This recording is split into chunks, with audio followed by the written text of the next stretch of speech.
Hanley na mayroon na silang mataas na antas na pioneer na sinusubukang makipag-ugnayan, pagkatapos ay bumaling siya kay Su Qingying at inutusan itong ibigay ang kanyang ulat sa mayor. Si Su Qingying ay nahuli sa utos at napabuntong hininga sa gulat. Sa pilitang mag-isip ng mabilis, sinimulan niya ang kanyang kalahating totoong ulat, ikinonekta niya ang kasalukuyang pangyayari sa pioneer na kamakailan ay nag-alis ng polusyon sa isang lokal na universidad. Sa loob-loob niya, siya ay nagpapanik, natatakot na baka may masabi siyang mali at ibunyag ang kanyang pakikitungo kay Feng Yi. Ipinaliwanag niya na sinubukan niyang makipag-ugnayan sa kanya, ngunit mahirap siyang hanapin. Binanggit niya ang paghahanap sa katawan ng isang mutated rabbit na pinatay niya at natukoy ng tama ang katangian ng young flame nito mula sa ebidensya. Nagtapos siya sa pamamagitan ng pangakong gagawin niya ang lahat para makalapit sa kanya at malaman kung paano niya naalis ang gate ng unibersidad. Tahimik siyang nanalangin para sa tulong, alam na ang paghahalo ng katotohanan sa mga kasinungalingan ang tanging paraan niya para maging totoo ang kanyang kwento. Si Major Hanley ay nakinig ng mabuti, iniisip kung ano ang ibig sabihin ng isang pioneer na may katangiang young flame. Tila natuwa siya sa ulat niya at pinasalamatan siya sa kanyang pagsusumikap, at tinawag siyang talentadong kabataang pioneer. Sumagot si Su Qingying na ito ay kanyang tungkulin. Nang matapos ang pulong, binanggit ni Major Hanley na maglalabas sila ng mga peking balita tungkol sa mga natural na sakuna upang itago ang kaganapan sa publiko. Sinabi rin niya na hindi siya sumang-ayon sa pag-post ng espiritual na impormasyon ng enerhiya sa online kung saan maaaring gamitin ito ng masasamang tao. Habang nag-uusap ang mga opisyal, tahimik na bumantong hininga si Su Qingying, nakahinga ng maluwag na sa wakas ay natapos na ang mahirap na pagtatanong. Pagbalik sa kanyang tahanan, ginamit ni Feng Yi ang kanyang ginintoang sun breathing technique para madaling matuyo ang kanyang puting hoodie, na ginagawa itong kumikinang sa mainit na liwanag bago ito itinaas, perpektong malinis at tuyo. Pagkasuot nito ay tiningnan niya ang mga pagbabago sa kanyang katawan. Kahit na pagkatapos idagdag ang malakas na katangian ng kulog, naramdaman pa rin niya ang isang malinaw na pagkakaiba. Bumaba ang tingin niya sa kanyang kanang kamay, na ngayon ay kumikinang sa asul na kidlat. Ito ay ganap na nagbago, naging pinakamalakas na bahagi ng kanyang katawan at nakakuha ng malaking tulong. Habang binaluktot niya ang kanyang mga daliri, lumilitaw ang maliliit na bola ng kidlat, naramdaman niyang malapit na siya sa isa pang upgrade. Ang higit na ikinagulat niya ay kung paano naging kalmado ang dating Wild Thunder attribute bilang isang kuting matapos idagdag sa kanyang katawan, na hinayaan siyang kontrolin ito ng malaya. Inihambing niya ito sa matinding sakit na naramdaman niya noong una niyang na-unlock ang attribute na yang at inisip kung hamina ang enerhiya sa proseso. Sa pag-alala na sinabi sa kanya ng system na ang bagong kapangyarihan na ito ay nagdulot ng dobleng pinsala sa kakaiba at masasamang nilalang, sabik siyang subukan ito. Naputol ang kanyang pag-iisip nang biglang may alerto mula sa kanyang telepono sa malapit na mesa. Pinulot niya ito, iniisip kung ano ang nangyayari ngayon. Nag-set up siya ng mga espesyal na alerto sa balita pagkatapos ng huling insidente. Alam niyang sa mga nakakabaliw na panahong ito, maglalabas ang gobyerno ng mga babala para protektahan ang mga tao. Gayunman, para sa isang pioneer na tulad niya, ang mga babalang ito ay higit pa sa mga paunawa ng panganib. Sa bawat krisis, may pagkakataon na lumakas, kahit na nanganganib ang kanyang buhay. Habang iniisip ni Feng Yi ang susunod na gagawin, tiningnan niya ang pangunahing alerto ng balita sa kanyang telepono. Ayon sa ulat, isang malaking pagsabog ang nangyari sa loob ng isang planta ng kemikal, na nagdulot ng maraming polusyon sa lungsod. Sinabi ng opisyal na kwento na walang nasaktan at sinabi sa mga tao na manatiling kalmado. Ngunit si Feng Yi ay naghinala sa isang kaganapang ganito kalaki. Sinuri niya ang mga online na forum, kung saan ang mga taong nakakita nito ay nagbigay ng mas nakakatakot na kwento. Inilarawan ng mga taong nakatira sa malapit ang isang sobrang kitakot-takot na pakiramdam na hindi nila maipaliwanag. Isang tao ang nagtanong kung ito ay isang malamig na masamang aura, at ang isa ay mabilis na sumang-ayon. Bagamat marami ang nagdududa, ang pangkalahatang pakiramdam ay takot at pangamba. Pamilyar kay Feng Yi ang mga salitang malamig at masamang aura. Biglang bumalik ang isang nakakatakot na alaala mula sa kanyang nakaraang buhay, isang dagwang kamay at isang nakakakilabot na halimaw. Naalala niya ang pagtatago sa takot mula sa isang higanti, pula, demonyong hayop habang sinisira nito ang lahat sa paligid nito. Ang nilalang, isang maalay, maraming mata, halimaw na parang daga, ay isang banta na alam niya. Sa kasalukuyan, seryoso ang itsura niya, naalala niya ang ugali ng mga nilalang na ito. Sila ay mga halaman o hayop na nagbago sa kakaibang paraan pagkatapos na maging mulat sa sarili. Ang kanilang kapangyarihan ay nagiging ligaw at nagbibigay sa kanila ng mga nakakatakot na kakayahan sa pangangaso at pagpatay. Gustong-gusto nilang lumitaw sa dilim ng gabi, na pagtatanto na ang bagong banta na ito ay 100 beses na mas mapanganib kaysa sa mutated rabbit na kanyang nakalaban noon. Alam ni Fang Yi na kailangan niyang gawin ang isang bagay. Nakakuyom ang kanyang kamao, na nagpasiklab ng kanyang bagong asul na kidlat, nagpasya siyang lumabas ng gabing iyon upang pigilan ang mga nilalang na ito na mabuhay at lumakas. Pagtayo, napapalibutan siya ng asul na enerhiyang elektrikal, oras na, napagpasyahan niya, na subukan ang kanyang bagong 200% critical hit na kakayahan sa isang tunay na laban. Sa isang madilim at mabagyong gabi, bumuhos ang ulan sa walang laman na mga lansangan ng lungsod, habang nagbabago ang ilaw ng trapiko. Lumabo ang paggalaw sa basang kalsada, isang pangkat ng mga nakabalabal na figure ang gumagalaw ng may kamanghamanghang bilis. Ito ang mga miyembro ng Destroyer Squad, at sila ay nangangaso. Isang miyembro ang nag-ulat sa kanilang punong tanggapan na sinusubaybayan nila ang Anomaly File Number 7, na may pangalang Candle Knight, ngunit nawala ang target. Ang kilalang kakayahan ng nilalang ay makihalubilo sa kadiliman, na ginagawa itong napakahirap sundan. Nagdagdag ang miyembro ng squad ng bago, nakakatakot na mga detalye sa file. Ang anomalya ay gumawa ng mahina at mainit na tunog kapag ito ay malapit at mahilig kumain ng mga tao. Habang lumiliwanag ang kidlat sa kalangitan, dumaong ang squad sa isang rooftop upang tingnan ang lungsod. Alam ng kanilang pinuno, isang determinadong lalaki na may mapusyaw na buhok at may peklat sa mukha. Ang mabagyong panahon ay perpekto para sa pangangaso ng nilalang. Sinabi niya ng may matinding katiyakan na hindi nila hahayaang mangyari yun. Milya ang layo, sa isang abalang command center, nakuha ng isang operator ang na-update na impormasyon. Kinumpirma niya ang bagong data para sa file number 7, na isumite na ang Candle Knight. Seryoso ang sitwasyon. Ang isang kahilingan sa pagpuksa ay inihain bilang isang mataas na prioridad, na may layuning malutas ito sa loob ng 12 oras. Ang utos ay bumalik mula sa punong tanggapan. Ang Destroyer Squad ay dapat magpatuloy sa paghabol sa target, ngunit ang kanilang sariling kaligtasan ang pinakamahalaga. Agad na muling sinimula ng koponan ang paghabol, tumalon mula sa gusali hanggang sa gusali sa maulan na lungsod. Huminto ang pinuno ng squad, nakatingin sa isang kumikinang, holographic na mapa ng lungsod na puno ng mga pulang marker na nagpapakita ng mga aktibong anomalya. Alam niya na ang 12 oras ng pagtugon ay hindi mabilis, ngunit ito ang pinakamahusay na magagawa ng punong tanggapan. Malaki ang bansa, at may mga anomalya na lumilitaw sa lahat ng dako, maging ang kanilang mga advanced na mapagkukunan ay nababanat ng manipis. Nang malapit na ang Destroyer Squad sa huling alam na lokasyon ng kanilang target, isang babala ang dumating mula sa kanilang punong tanggapan. Sinabi sa kanila ng operator na ang lugar na kanilang pinapasukan ay kasalukuyang inookupahan ng mga ahente ng Spiritual Energy Cultivation Association. Isang larawan ni Su Qingying ang lumabas sa screen habang ipinaliwanag ng operator na ang kanyang team ay nanunood ng mga pioneer doon at maaaring hilingin na tumulong. Kinilala ng pinuno ng Destroyer Squad ang mensahe at hiniling sa punong tanggapan na tulungan siya.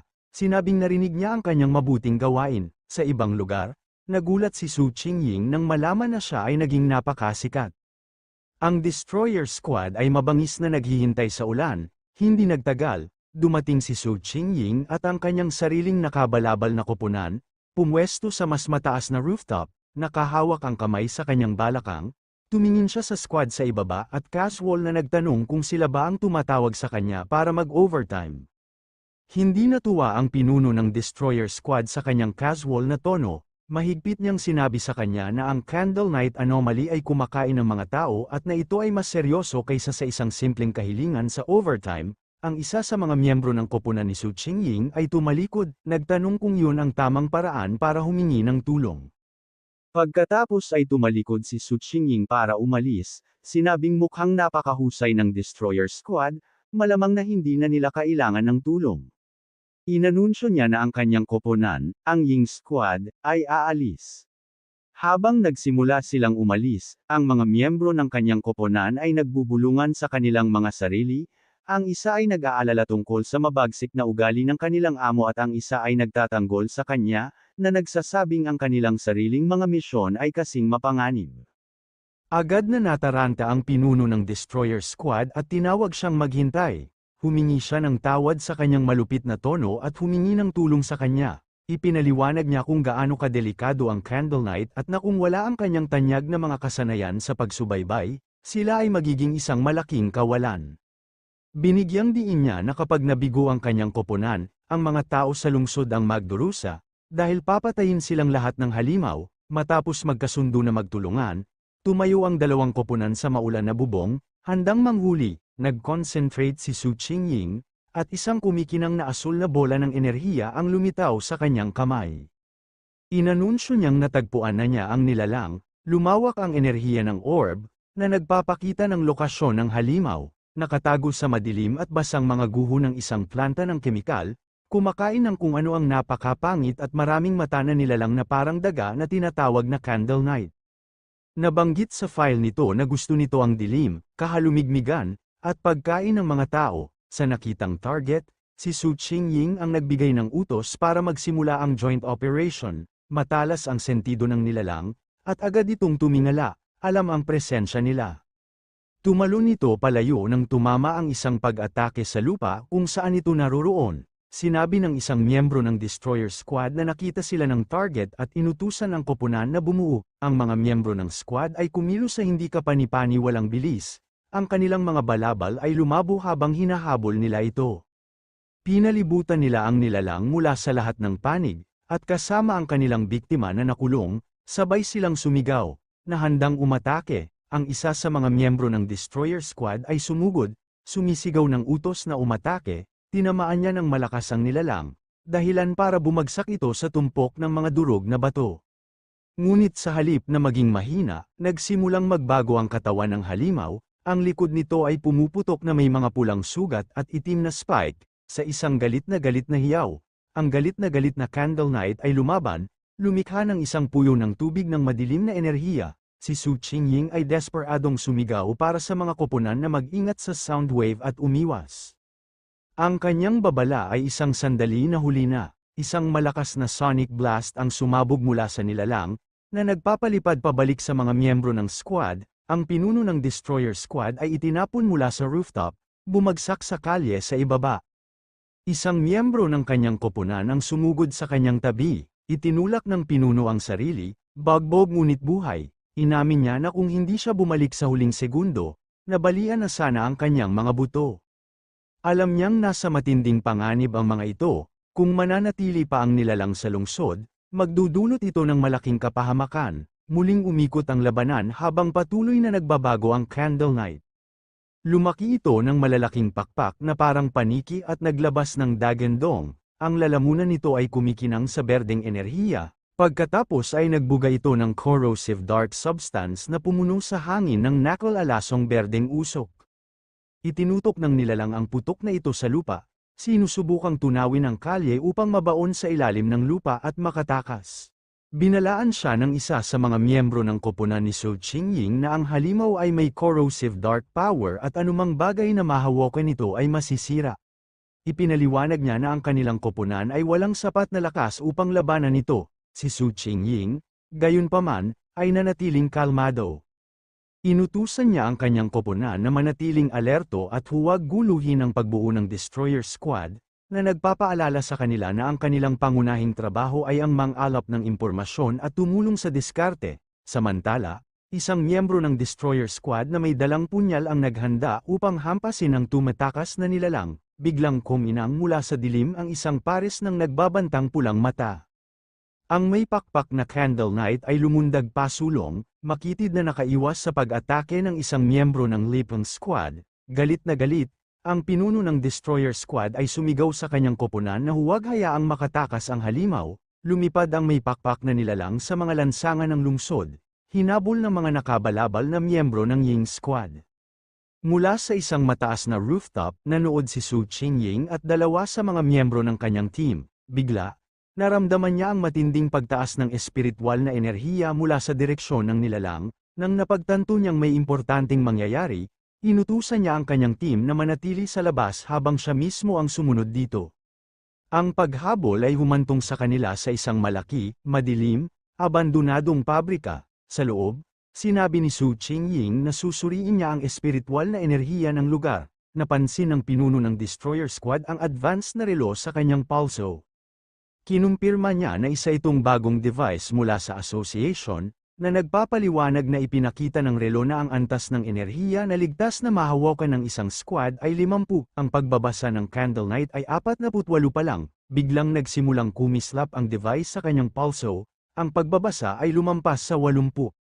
Sumigaw si Su Qingying na ang mga antas ng enerhiya ay nababaliw. Sa sandaling iyon, isang napakalaking, anino na anyo na may kumikinang na berdeng mga mata ang lumitaw sa mga rafters sa itaas. Sila ay dinala sa isang bitag. Natatakot si Su Qingying na may higit sa isang nilalang sa pabrika. Bumungad sa likuran nila ang makulimlim at napakapangit na mukha ng isang bagong nilalang. Nataranta ang pinuno ng Destroyer Squad, sumigaw na kailangan nilang umatras kaagad. Sa pamumuno, iminungkahi ni Su Qingying ang isang tactical na pag-atres patungo sa pangunahing pinto upang pilitin ang nakatagong kaaway na magpakita ng sarili. Nagpaputok siya ng sabog ng enerhiya para mag-clear ng landas, sumisigaw na sumunod ang kanyang koponan. Ngunit bago sila makatakas, sumigaw siya sa sakit at bumagsak, ang kanyang mga sentido ay napuno ng isang hindi nakikitang lasong gas. Biglang natagpuan ni Su Qingying ang kanyang sarili na nag-iisa sa malawak na berdeng kadiliman ng pabrika. Tumawag siya sa kanyang team, ngunit walang sumasagot. Alam niyang malapit lang sila, ngunit dahil sa lason ay hindi nila siya maramdaman. Pagsasama-sama ng mga piraso, natanto niya ang buong bitag. Dinala sila ng Candle Knight sa pabrika na ito, na siyang teritoryo ng isang mas makapangyarihang nilalang, isang higanteng ahas na kanina pa niya mahinang naramdaman. Tila tinawag ng kanyang mga iniisip, ang malaki at nakabaluti na ulo ng isang malabong ahas na may kumikinang na berdeng mga mata ay bumungad sa kanya. Naunawaan na niya ngayon na hindi katulad ng simpleng dark power ng Candle Knight, ang itim na ambon ng nilalang na ito ay isang malakas na lason, at nilalanghap na nila ito mula nang dumating sila. Ang gas ay gumana ng tahimik, paralisado ang mga biktima nito habang inuubos ang kanilang espiritual na enerhiya. Ang paglaban sa likod ay mas mabilis na mauubos ang kanilang kapangyarihan, na humahantong sa tiyak na kamatayan. Pakiramdam niya ay halos wala na ang sarili niyang espiritual na enerhiya, at kung wala ito, alam niyang malapit na siyang maging isa pang biktima. Nang bumagsak siya sa sahig, nawala ang kanyang lakas, nawalan siya ng pag-asa sa nakakatakot na katalinuhan ng isang nilalang na nakikipaglaro lang sa kanila. Ipinikit niya ang kanyang mga mata, iniisip kung ito na ba ang katapusan. Habang natatalo sa sahig ng pabrika, nakita ni Su Qingying ang isang sinag ng liwanag na tumawid sa berdeng kadiliman sa itaas. Isang kurap ng pag-asa ang lumitaw sa kanyang mga mata, biglang sumabog ang kisame ng pabrika sa loob, at napuno ng nakakasilaw na liwanag ang silid. Nanlaki ang mga mata niya nang may bumaba mula sa pagsabog. Si Fang Yi yun, maganda siyang bumagsak sa mga durog na bato. Ang kanyang nakatalukbong na figura ay nakaharap sa kumikinang na butas sa kisame. Tumayo siya sa harap ng higanteng ahas, agad itong nakilala bilang isang madilim na katangiang nilalang. Nang walang babala, ang ahas ay umatake. Ang malalaking pangil nito ay nakatutok sa kanya. Kasabay nito, ang Candle Knight Monster ay sumabog mula sa mga anino, umaatake mula sa likuran. Naiwasan ni Fang Yi ang pag-atake ng ahas at nakaharap ang umuungol na parang daga na hayop. Sa pagsara ng dalawang nilalang, sa wakas ay naunawaan na niya ang buong bitag na kanyang napasok. Sa isang nakakagulat na hakbang, hinayaan ni Fang Yi ang Candle Knight Monster na kumagat sa kanyang balikat. Habang tumutulo ang dugo, napansin niya ang kanilang nakakagulat na matalinong taktika, isang nilalang para sa pang-akit ng biktima, ang isa para sa pagpatay sa kanila. Tinuya niya ang halimaw na nakakapit sa kanya. Tinanong kung nasiyahan ba ito sa pagkagat ng mga tao. Bilang tugon, pinakawalan niya ang kanyang bagong kapangyarihan, Ang matingkad na asul na kidlat ay sumabog mula sa kanyang katawan habang hinahamon niya ang halimaw na tikman ang kanyang ari-arian ng kulog. Kasabay nito, nagpaputok siya ng napakalaking sinag ng gintong solar energy mula sa kanyang libreng kamay, na tumama sa humahangos na ahas. Ngayon ay natatakpan na ng dumadagundong na kuryente at wala na sa nakatulala na nilalang na daga. Ibinaling ni Fang Yi ang buong atensyon sa ahas, nagpakawala ng baha ng gintong apoy, habang hinahamon niya ito upang makita kung gaano kahusay nitong makayanan ang apoy.